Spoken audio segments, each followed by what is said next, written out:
Hi family. So first and foremost, sorry that it's dark. I just dropped my twins off at their appointment, so I figured I'd jump on here really quick, and then hopefully tonight I can go live. I don't know, we'll see how things work out. First and foremost, I pray you all are well, and I just thank you for those that have kept me and my family in prayer and have sent encouraging messages. I truly love and appreciate each and every one of you. About 2 weeks ago, turn this heat off. About 2 weeks ago, one of my twins had swallowed something, and I had to follow the ambulance up to the children's hospital.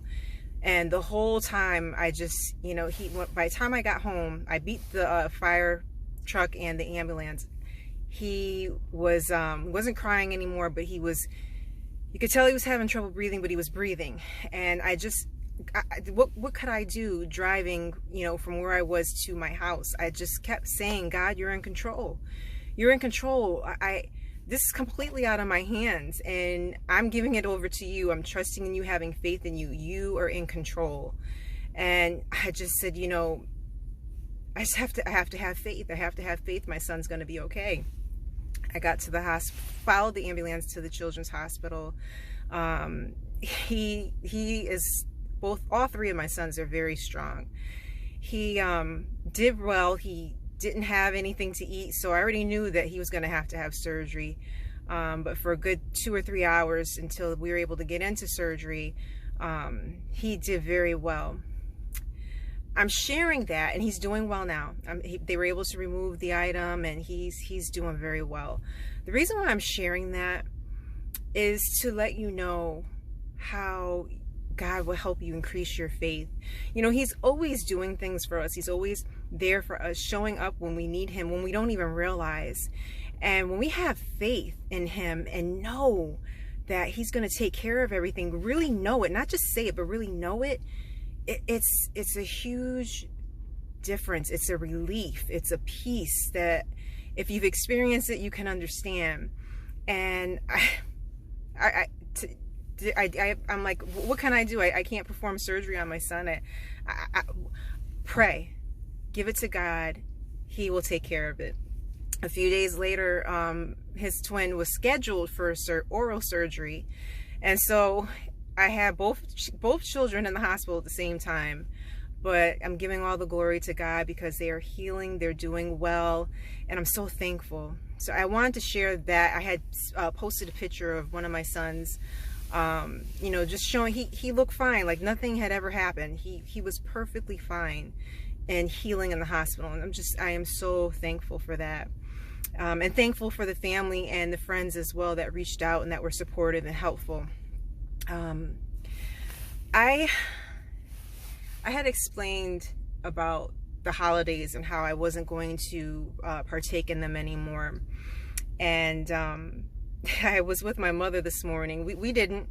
My mom did say, it was kind of difficult because she's so used to it. And I think when you're so used to doing something, when you're so used to having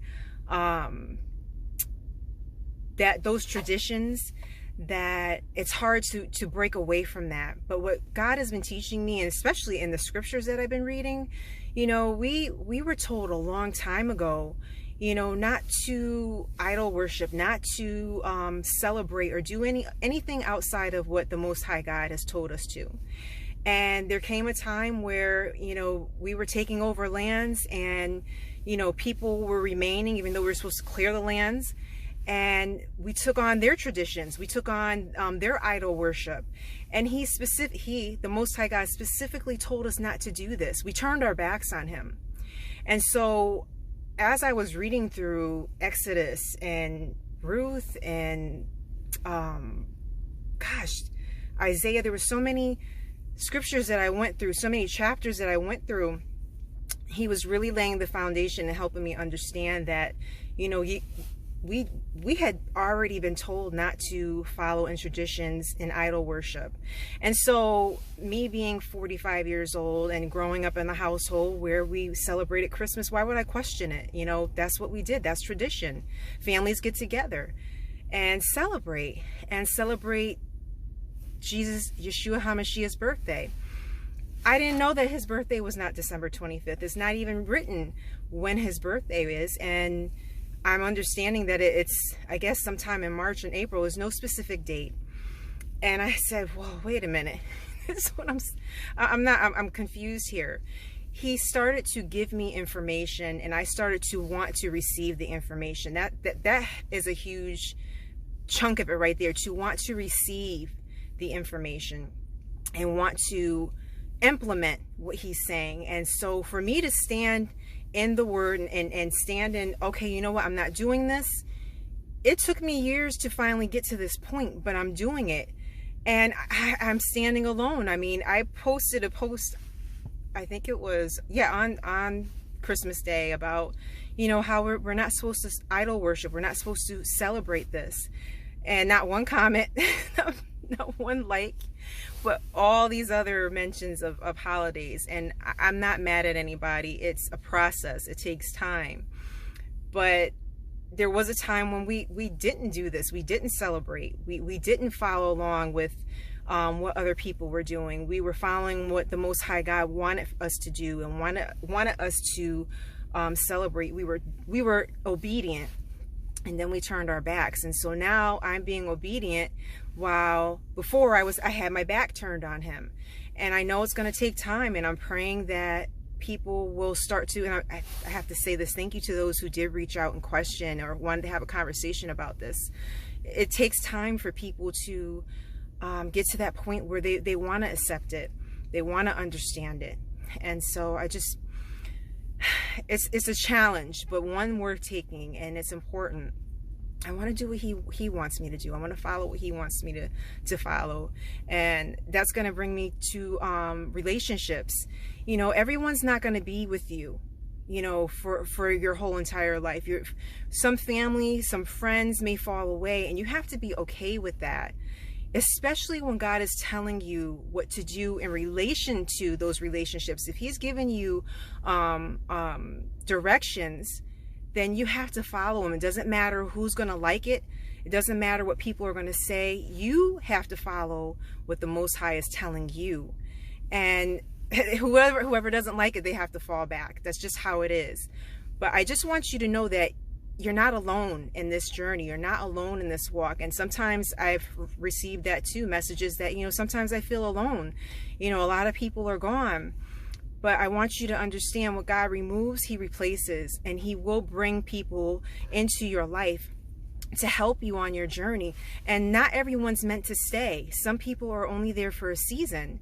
And that was a challenge for me a long time ago. I was like, wow, so, you know, this is not, you know, we're not friends anymore, or, you know, I'm not talking to this family member anymore. We're not on the same page.